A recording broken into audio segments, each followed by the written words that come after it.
Namaste. Hi.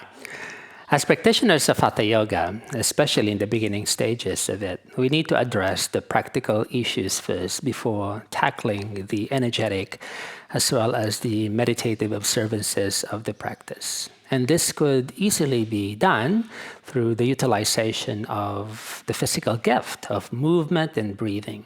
And in yoga, in Hatha Yoga, those are like the lower observances of asana and later on pranayama. But of course, before tackling the practice, and this is encompassing, we need to observe healthy lifestyle and off the mat observances of moderation as well as reduction of mental stress. Yeah, diet also plays an important role. So my goal for this lesson is to give you a simple sequence you can practice at home. A combination of random drills to open the body and the hips and flow the breath as well as traditional techniques. Shall we start? Can we lie down on our tummy? Belly on the floor. Okay. And then from there, folding knee closest to me to the side, and then keeping the other one long behind you or to the side as well. And then take a mild turn of the head facing your bent shoulder. And then here, breathe. So this is a way of centering. Yeah. Like we just watch the breath as it is through the nose. Inhale. And out through the nose. All right. And then while you're breathing mindfully, bending that knee already and circle around that leg. Okay, you can do it with your eyes closed. And if your neck starts to become restless, you can turn the head or you can cross your forearm and then let the head fall on the center. And just keep circling around and then changing periodically. Okay, and then fanning that foot, that leg from side to side, opening the knee joint already, this one. And then to breathe this one, inhale as the foot circles closer, exhale as it windmills away from you. And reverse. Okay, you can reach that side long. Okay, and then the opposite hand will grab hold of that foot. And then you can passively let the weight of your arms stretch the foot and the ankle. And then breathing here. And opening the hips already, without exerting lots of effort. And this is doable. Most of us, if not all, can easily and safely practice this. If you are having difficulty holding on to that foot, you can just let that foot dangle close to you. Yeah. All right, return. Good. And then from there, this arm opens to the side, the arm corresponding to that open side, and then just rub that shoulder away from your chest by rolling over it. And here, you don't want to be pouring the weight to the collarbone. Feel free to adjust a few times and rubbing in and out a few times as well. Good. You can turn the head in any direction away from the floor and then even over and then rolling it down. And then, for maybe a couple of breaths here, just letting the weight fall. Oh, I love this. Okay, and then return. Okay. And then open the opposite arm wide. Let me angle. Good. Wide across. And then flipping over that side. Yeah, it's natural for the body to experience grittiness there, but should not cause pain. Yeah, you might also hear or feel pops and clicks there inside as the spine and the joints adapt. And then let it fall for a moment and let the breath freely and abundantly flow in and out. Okay, and then back to the chest. Okay, and this time, we circle both legs around. Yeah? And then you can lift those hips and around in circles. All right. Beautiful. Okay, and from there, yeah, place your hands beside your chest. Good. And then press this low kneel and bring your knees under your body. If they can hug tight, yeah, you can do that. Yeah. Right. And then glide from hip to hip as you reach long over your legs. All right. This is a flexion. Yeah, flexion is a good way for us to massage the abdomen, yeah, the organs within. Yeah, an important energetic center there is located, the Manipura chakra. It's the center, it's the core, yeah, responsible for digestion, assimilation, strength. Yeah. And the Manipura chakra is like the intersection, yeah, between the body and the brain, the higher centers. Okay? All right. And then this also is doable for most of us, if not all. If you're having difficulty folding low, yeah, you can just rest something here, maybe a pillow, or you can place a block right under your face to support you. Yeah, lots of modification. I truly believe we need to give time for the body to open organically. All right, and from there, shoulders over the hands, and the knees are about hip width. All right, spreading the fingers wide, curling our toes at the back, and then we're lifting our body to the downward dog. So this is an inversion, a way for us to increase the cranial pressure. Yes, it's good for massaging the brain, as well as directing the energy from the hips up to the rest of the spine. And then just remain. You can feel some stagnation probably. You can lightly sway up and down. Okay, and then from here, we're doing one leg up. Yeah, it doesn't matter right or left. And then down, and then the opposite one. Yeah, so they just do alternate leg lift. For example, this one becomes heavy. Yeah, periodically drop to your knee. And then you can do, yeah, the tiger stretch. You can tuck that leg as well. And so lots of things to adapt. Yeah, lots of ways to suit, yeah, your nature and your level. What's important is start right away and then conquer, yeah, the inertia of the body, and then just march it in place. Okay, and from that you can kneel, but if you can, cross one leg at a time and sit on the ground. Okay, and crossing the legs. All right, right leg crossing under, and then the left leg crossing in front. A traditional method called the Sukhasana, or the position of, yeah, the happy or easy. Okay. And you may rest your hands close to your hips in a cup, with your palms cupping, with the hand on top, right is on top, and then the thumbs are touching. And breathe. Okay. Yeah. And as you hold the position, mindful breathing, inhaling through the nose, there's a mild suspension at the top. Exhale through the nose, and a gentle pause at the bottom. Keep practicing as I talk you through a few more principles of the breath. The breath is made up of like 4 stages. You have the active breath in, the inspiring, the inhalation, feeling the lungs, opening the body, lifting the spine. You can also visualize the breath piercing your brain inside through the forehead, and like you're blurring the eyes inside your brain. And there's a pause at the top of the breath, and the active exhalation. The old air, brackish air exits, and the soft, light pause at the bottom. So those are like the mindful stages of the breath. Inhaling, and the suspension. Exhaling, and the pause. And as you hold the posture, you are addressing already the issues of the hips.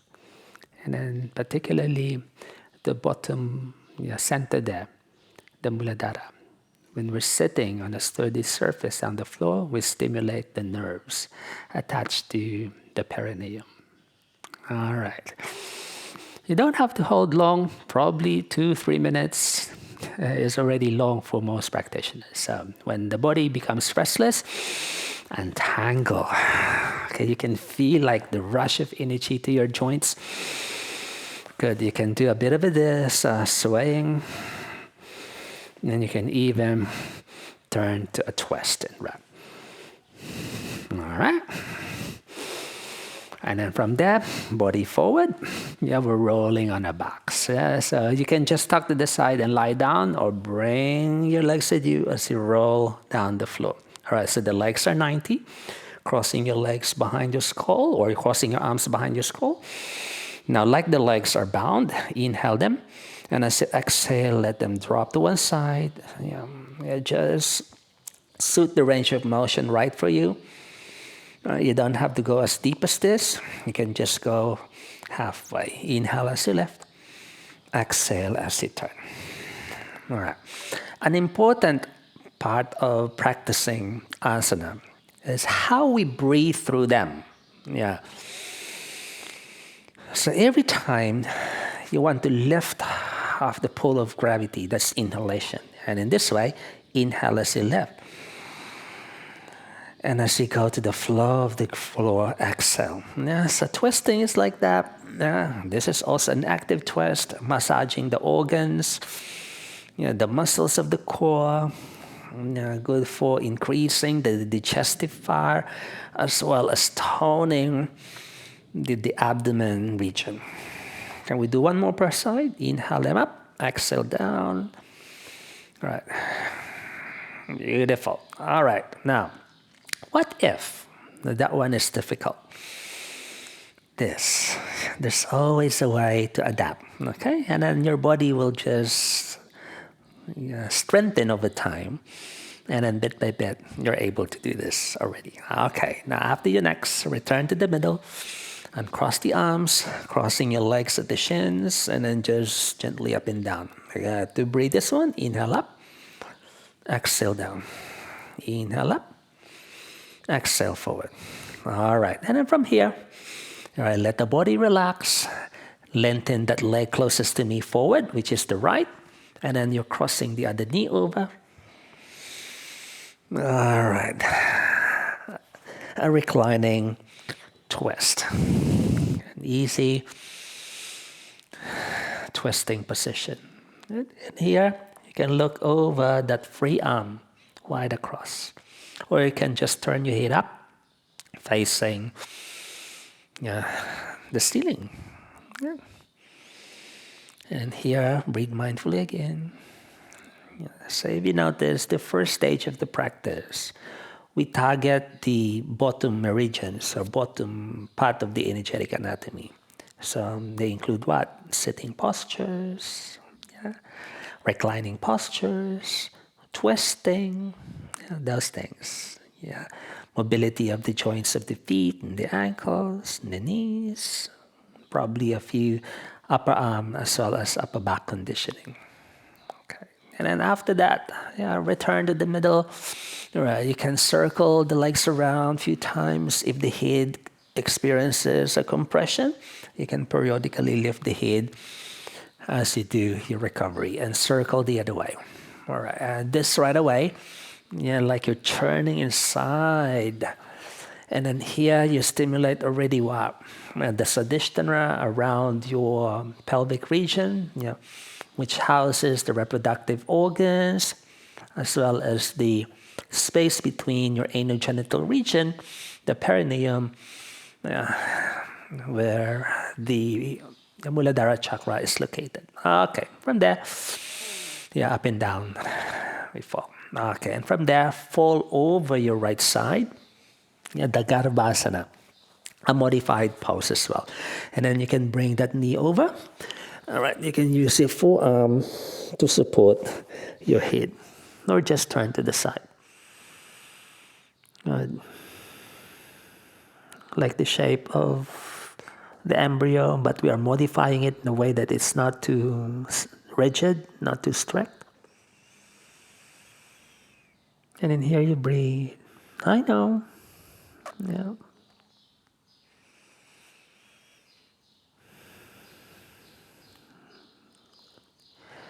Even if you're an advanced practitioner, I do this sequence myself.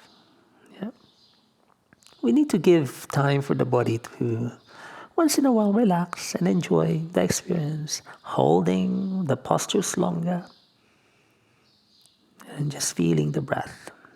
Because a lot of times when we flow and then we do the advanced techniques, since they require intense energy, the breath sometimes struggles. And then by doing slow, seemingly motionless asana techniques, we can feel the breath again. One more here. All right. And then from there, we're pressing up to sitting. And then you. And then just circle the legs away. Yeah. And you lie down on your tummy again. So we're going to repeat the sequence from the top. Simple, simplicity. All right, bending that left knee out to the side and the other one long, and start to circle that leg around. Okay, love this particular flow. And the Matsyakridasana, the position of the flapping fish. For one, this is like simple way of opening the hips, and this can go really deep down the sacrum, the low back, and with the knees circling around. It's decompressing, it's clearing. And internally, breath-wise, when we're facing the floor, when the body is resting on the belly, the lungs can easily breathe because the pressure is less, they work less, they open. Therefore, the breath can pierce deeply through those inner pockets. And this is relaxing for the brain as well. Right. Good. And let's do the hand to the foot position. You can rub that foot there. You can adjust this side too. This is my hollow side. And here I need to really get deep into the hip and the shoulder. Yeah, but yeah, for you, you don't have to go as deep as this. This is just me, eh? And breathe.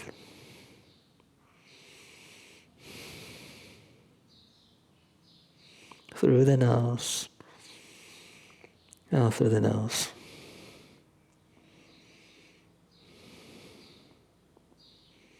All right, free it. This time we're going to add something. Yeah, that arm crossing outside.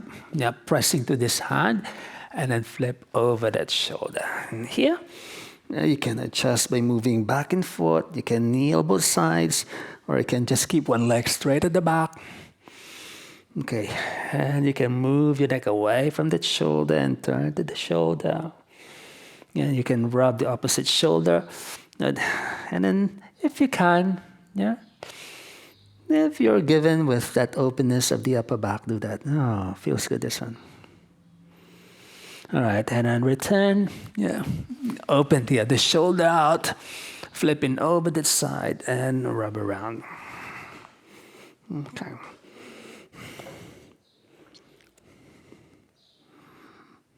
Beautiful. All right, and then come back to the chest. And as before, yeah, play around in circles, twisting and turning. Okay, probably your body is open. You may be able to lift your hips alternatingly, or you can even touch the floor at the back. All right, and after that, next circle around again.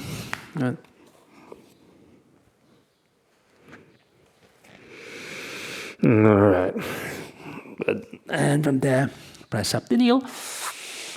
Okay, and from the kneeling, together, sitting back to your hips, and then crawling as you move side to side. reaching and dropping. Breathing. Inhaling. Exhaling. One more, nourish the breath in. And releasing the breath out.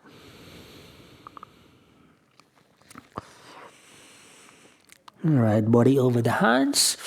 We're adding, all right, knees are about hip width, opening the fingers wide across like the rays of the sun, lifting high to the hips and pressing backwards. The Adho Mukha Svanasana. All right, again, can we mind the breath only through the nostrils? Inhaling, you can lighten your heels up. Exhaling. All right, keep breathing mindfully. All right, lifting one leg up. Inhale as you do this. And then touch the floor, opposite leg. Inhale. Exhale. Okay, now I know this might be too much for you, especially if you're just beginning the practice or experience unnecessary pressure in the head. Your option is drop to your knees, the tigers. Inhale, arch back. Exhale, crouch forward. Yeah? There's always a way to modify.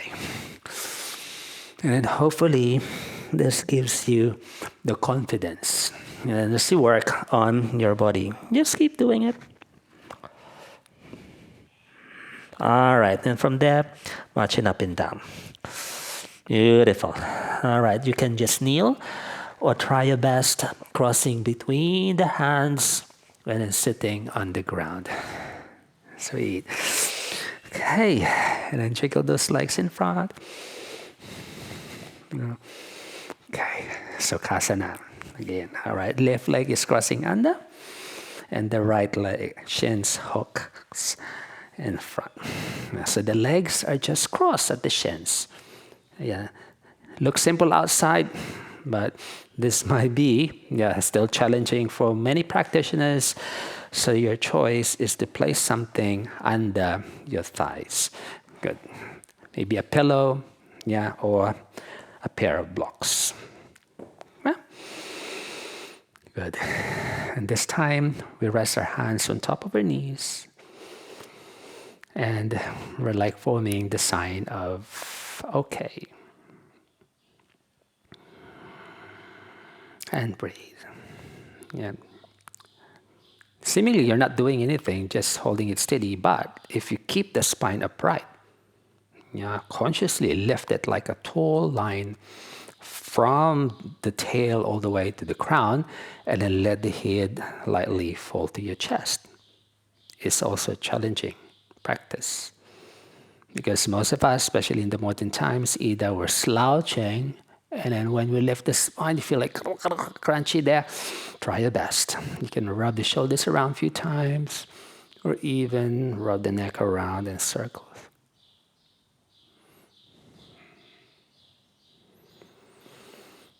Okay, and then here, circle around the body. All right, inhale as you move forwards. Exhale as you circle backwards. About 2 or 3 repetitions per side, per circle, per direction, and reverse, circle the other way. Beautiful. And another 5 mindful breathing here. Remember, in this practice, there's no effort wasted. How simple the technique seems from the outside. There's something deep and energetic and profound happening inside. And this has that important energetic significance. When the legs are crossed, we stimulate the nadis of the legs and the extremities. When we're sitting tall, we direct the energy from the lower regions to the brain.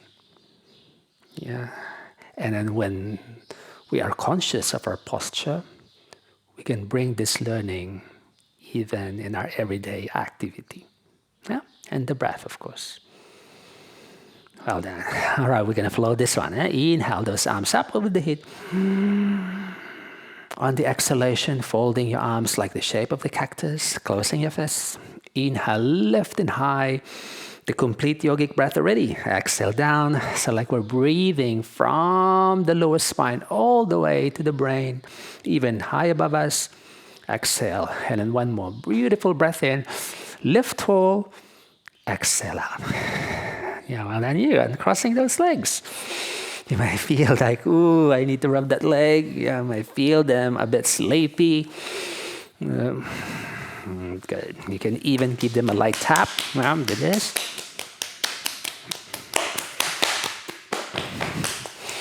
All right. And then you can lift one foot up in the air, shake it up in the air. And the other one. We're about to finish. Yeah? You're doing very well. You can tuck to the side or roll on your back. Yeah, we're going to repeat it all the way from the top, crossing our arms under the brain or under the head and falling from side to side. This time, yeah, you've been here. Why don't we move this a little bit faster, increase the range of motion bigger, but the breath is the same. Inhale them up, exhale them down, up and fall. Lift and twist. And then here consciously rub away from the shoulders and then let your head fall and open the arms and then start to open the leg. One leg opens, the other one swings to anchor. Good. You can just bend that knee there. You can rub that leg a few times. If you've been following this channel, you probably have seen this flow of the hip. Yeah? Love this type of circular motion. That's me. Yeah? Good. I believe the body has to open organically. Yes, traditional techniques are rigid, but these are like the foundation, the progression. How can we sit for prolonged periods and cross legs if the hips are tight? You know what I mean?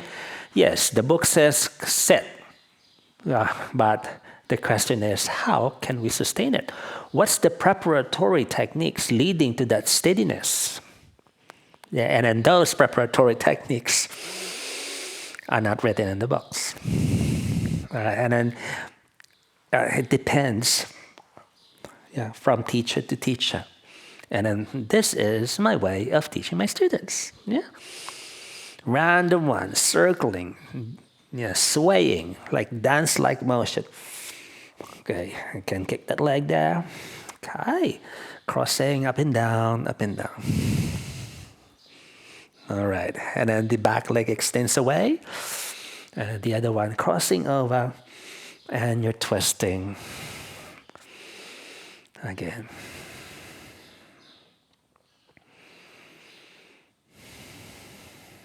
And then let the breath come back through your nose, out through your nose.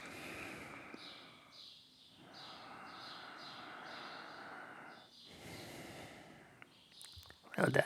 All right. And then crossing, and then like you're doing a morning yawn stretch. You can angle one side over like the letter C. And do the other one.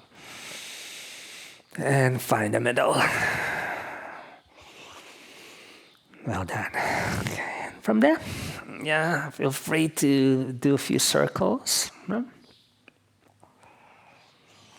And for a moment, let the body just fall out and wide. Good. You don't have to hold this long, probably about a minute or two. And back to the breath, flowing in and out of the nostrils.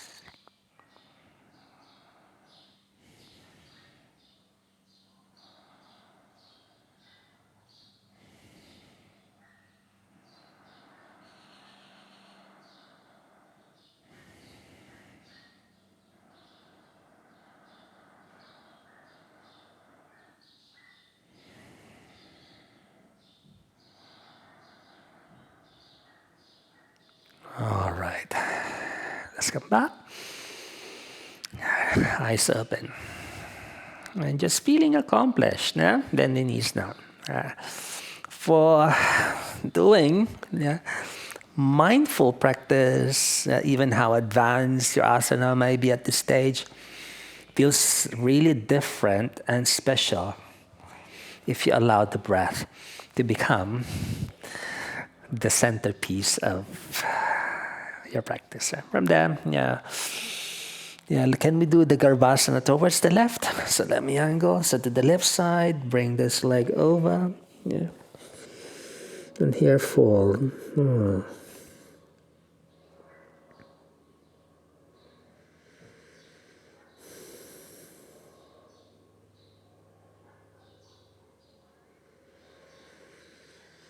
All right. And then easy up to our sitting.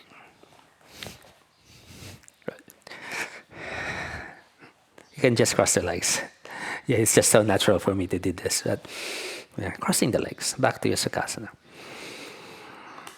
Okay, well done you. Congratulations.